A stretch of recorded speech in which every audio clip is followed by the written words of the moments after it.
श्री वल्लभाधीश की गिरिराज धरण की जय। श्याम सुंदर श्री अम्मे महारानी की जय। परम दयाड़ की नाथ की जय। दयाड़ की जय। नवनीप्रिया लाल की जय। विराजता सेव्य स्वरूप की जय। वैष्णव ने जाजा करीन जय श्री कृष्ण।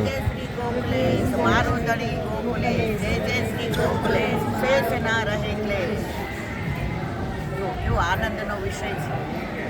પસારવા આવો ને એટલે તમને ગોકુળ યાદ આવે, એ વનરા યાદ આવે, એ વૃક્ષો યાદ આવે. આપણે આવ્યા ત્યારે કેવો મોર આટા મારતો હતો, બોલે માઈ ગોવર્ધન પર મુરવા એસે હી શ્યામ ઘન મુરલી બજાય. હમણાં વાંદરાય આવશે. તમે ગાર્ડનમાં જાશો તો જેજશ્રી યુગલ સ્વરૂપે, ગોપીનાથજી, ગિરિરાજજી, ગૌશાળા, આમાં તમને અને ગોકુળનાથજીના બે બેઠક છે, એક અહીંયા છે અને એક સામે છે. તો ગોકુળનાથજીની એક નાની વાત કરું, કારણ કે 5 મિનિટ પછી આપણે તમારે મોડું થાય, મારે મોડું થાય. ગોકુળનાથજીની દ્રઢતા અને ગોકુળનાથજીને જે વૈષ્ણવો તરફનો પ્રેમ, એને કોઈ દિવસ વૈષ્ણવો પારકા લાગ્યા જ નથી. એમાં તમે ઘણા પ્રસંગો જેજશ્રી ગોખલેવાલા છે, પણ એક પ્રસંગ મને બહુ ગમે છે, અને જ્યાં ગોકુળનાથજી વાળા હોય ત્યાં હું અવશ્ય આની વાત કરું. ગોકુળનાથજી ગોકુળમાં બિરાજતા, વહુજી અને બાળકો સાથે, અને એમના માથે જે ગોકુળનાથજીનું સ્વરૂપ બિરાજે, એમાં એક હાથમાં ગિરિરાજ, એક બાજુ શંખ, બે હાથે વેણુ બજાવે, એક બાજુ સામનીજી અને એક બાજુ ચંદ્રાવલી. હવે ત્યાં ગુજરાતનો સંઘ આવ્યો અને ગોકુળનાથજીની સન્મુખ. હવે કણબી પટેલ હતા. કણબી એટલે તમને લોકોને ખબર પડે, પટેલ. અમારે કાઠિયાવાડમાં એને કણબી, એટલે આ કાઠિયાવાડના એટલે કણબી પટેલ ને પટલાણી. હવે એમની પાસે કાંઈ હતું તો નહીં. કોઈ રૂપિયો મૂકે, કોઈ રાણી છાપ મૂકે, કોઈ ચાંદી મૂકે, કોઈ સોનું મૂકે, એટલે બધા કરે ને, એટલે જેટલા આવે ને એટલાના હાથને આમ કરે, આમ કરે અને આમ. કારણ કે અમારી પાસે તો એ કંઈ કાંઈ છે નહીં. છેલ્લે ઊભા રહ્યા. પછી ગોકુળનાથજી સ્વરૂપની અંદર એવા આસક્ત થઈ ગયા. ગોકુળનાથજી સ્વરૂપ, રૂપ, સૌંદર્ય, માધુર્ય, પ્રકાશ, પૂજ નિહાળીને બસ આમ થઈ ગયું. હવે બધા ગયા એટલે ગોકુળનાથજી કીધું આવો આવો. હવે બેને સંકોચ કે આપણી પાસે કાંઈ ભેટ ધરવા તો નથી, આપણી પાસે કાંઈ એવા સારા કપડાં નથી કે આપણે ત્યાં નથી જઈ શકીએ. આપણે તો કણબી છીએ, આપણી પાસે કોઈ એવું છે નહીં કે આપણે. એટલે આમ જોવા માંડ્યા, કોને કહે છે આવો આવો આવો. એ ગોકુળનાથજી ઊભા છે. આ જુઓ ગોકુળનાથજીના વૈષ્ણવો કેટલા વાલા છે નહીં. તમને કહું છું આવો આવો, બે આવો. અને બે ગયા. હવે મન થાય કે ચરણ સ્પર્શ કરી, પણ બીક લાગે કે ભગવાનને આપણાથી ન અડાય, ભગવાનને આપણાથી સ્પર્શ થાય. એટલે આમ કરી ગોકુળનાથજી ઈશારો કરી. હવે એવા રાજી થઈ ગયા એટલે ગોકુળનાથજીએ કીધું પાથર લઈ ગયા. આટલા બધામાં આ કણબી પટેલ એને કીધું પાથર લઈને જાજો. એટલે પટલાણી હતા ને એ બહુ વ્યવહાર, કાનમાં કે આપણે ન્યોછાવર કરવા તો કઈ છે નહીં, અને પાથર લઈએ. આપણે ગુરુ ઘરે એમને ન લેવાયો. ગોકુળનાથજી તો અંતર્યામી. સાંભળો, વસ્ત્રની સેવા તમારે કરવાની. શું કીધું? વસ્ત્રની.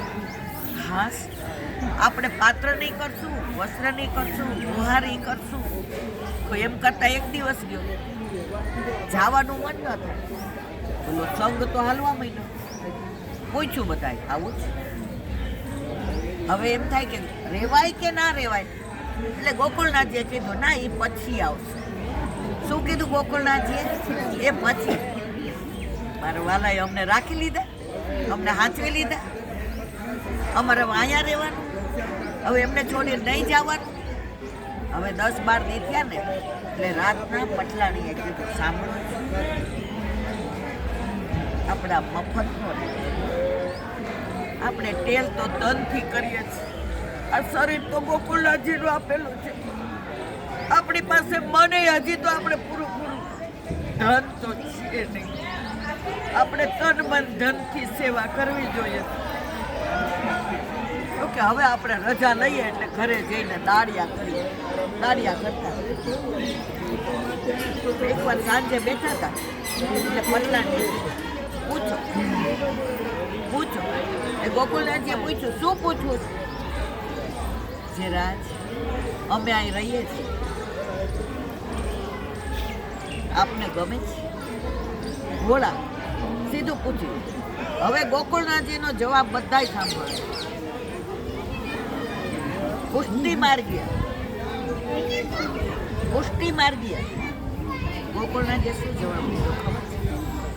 સાંભળો, આ દિવાલ ઉપર હાથી દેખાય છે? હા, મારી વાત દેખાય. એના ઉપર માવત બેઠો છે, દેખાય છે? હા, મારી વાત. આ માવતને હેઠો ઉતારો. હવે ચિત્રમાં માવત કેવી રીતે હેઠો ઉતરે?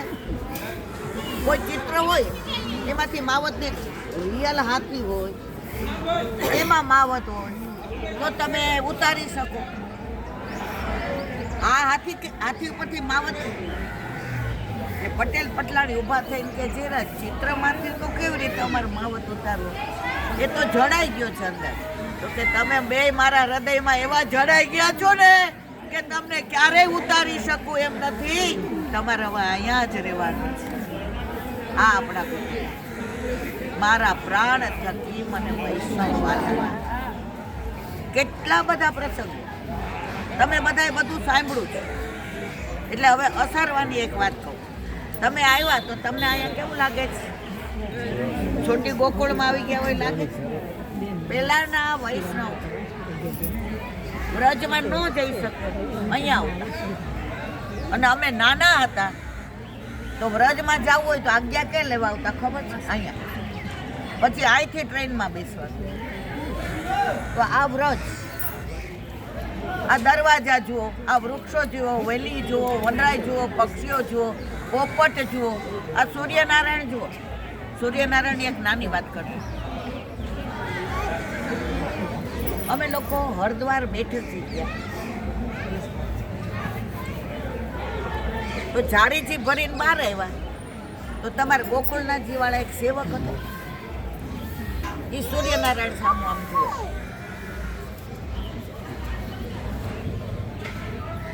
એટલે એક બેન મારી ભેગા હતા. એને કીધું આને અન્યાશ્રયનું કહેવાય. આપણે સૂર્યનારાયણ પગે લાગવું, ન્યોછાવર કરવી, દંડવત કરવા, નીચે ચરણ સ્પર્શ કરવા. હવે ત્યારે મને કાંઈ બહુ સમજણ નહોતી પડતી, અત્યારે નથી પડતી. હું તો આ તમારા બધાની વાણી, તમે બધા મને આમ પુશઅપ કરો છો એટલે કાલી કાલી ભાષા બોલું છું, બાકી વાતમાં કાંઈ નથી.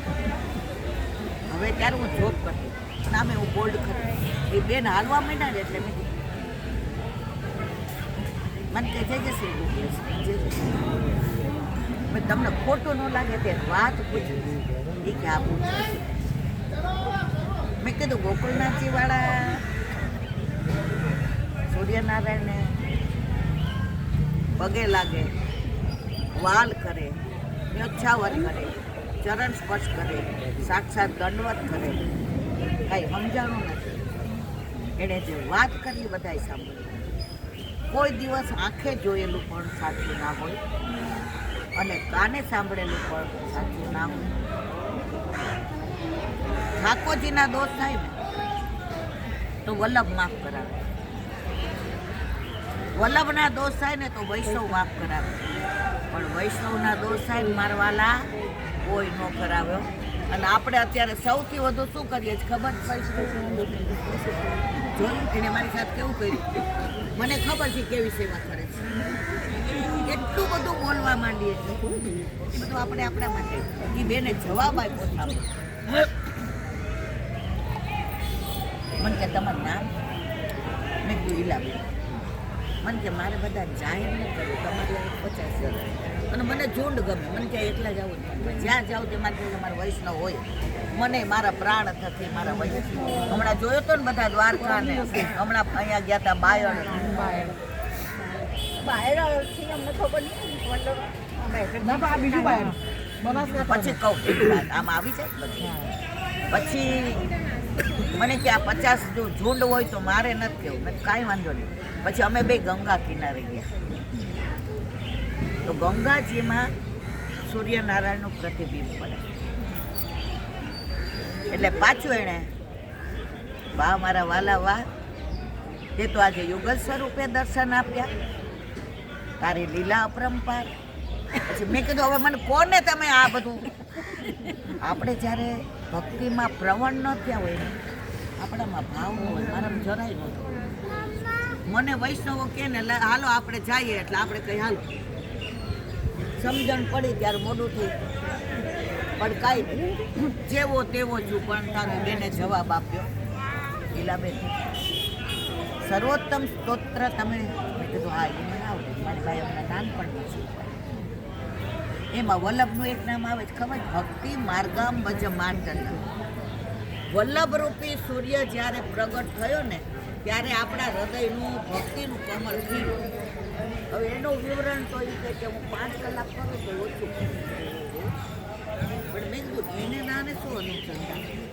એમણે કહ્યું હું આ જે ભક્તિ માર્ગામ ભજ માંડલ વલ્લભનું નામ છે ને તો હું આ સૂર્યને લૌકિક નથી સમજતી, સૂર્યનારાયણ નથી સમજતી. હું મારો વલ્લભ જ માનું છું કે આ ભક્તિરૂપી સૂર્ય છે જે મારો વલ્લભ છે. અત્યારે બાળ સ્વરૂપ છે, જે પયોધા ગાયને વાલ કરે છે, જેને બધા શાસ્ત્રો મોઢે છે, જે ઠાકોરજી સાથે ખેલે છે. બપોરે છે ને આ મારો વલ્લભ યુવાન થશે અને ત્યારે જે તેજ ને પ્રકાશ આવશે એટલે પાછા હું દર્શન કરીશ. હું સાંજના ન કરું. તું કેમ? મને કે મારા વલ્લભ આસુર લીલા કરે મને ગમે નહીં એટલે હું સાંજના દર્શન કરું નહીં. મેં કીધું તમારા ભાવ. મેં કીધું આ બધા મને એવું કહેતા હતા કે તમે અન્યાસ નહીં. મને કે કુછ તો લોગ કહે લોગો કા કામ. મને એનાથી મતલબ નથી. હું આ સૂર્યનારાયણ લૌકિકને નથી પગે લાગતી, નથી દર્શન કરતી. હું ફક્ત ને ફક્ત મારા વલ્લભ ભક્તિ માર્ગામ ભજ માંડલ એ મારા સૂર્ય છે જેણે મારા હૃદયમાં પુષ્ટિ માર્ગીય ભક્તિનું કમળ ખીલ્યું. અને હજી કૈલાબેને નથી આગળ. ખેતરમાં બીજ વાવવું હોય ને તો બળેલું ના ચાલે. બળેલું બીજ વાવો તો ઉગે. આપણે કરોડો વર્ષોથી ઠાકોરજીથી વિખૂટા પડ્યા છીએ તો બળેલા બીજ જેવા થઈ ગયા છે. પણ આ ભક્તિ માર્ગામ ભજ માંડલ એવો છે ને બળેલા બીજમાં કમળ ખીલવું એવા મારા સૂર્યનારાયણ એટલે કે મારા વલ્લભ. હું એના દર્શન કરું. મારા વલ્લભ આવી ઘણી વાતો સત્સંગ વસ્તુ જેવી છે. માહે પેડા મહાસુખ માણે લેખન હારા દાજે. તમે બધા ચાલીને આવ્યા, બધા જય જય શ્રી ગોખલેશ્વર મળીને મને આનંદ થયો. તમને બધાને હું વંદન કરું છું. બસ તમારા જેવી શક્તિ અમને આપે કે અમને થોડુંક ચલાવે પણ અમે ચાલી શકતા નથી. બોલો વલ્લભ ગોકુલ બધા.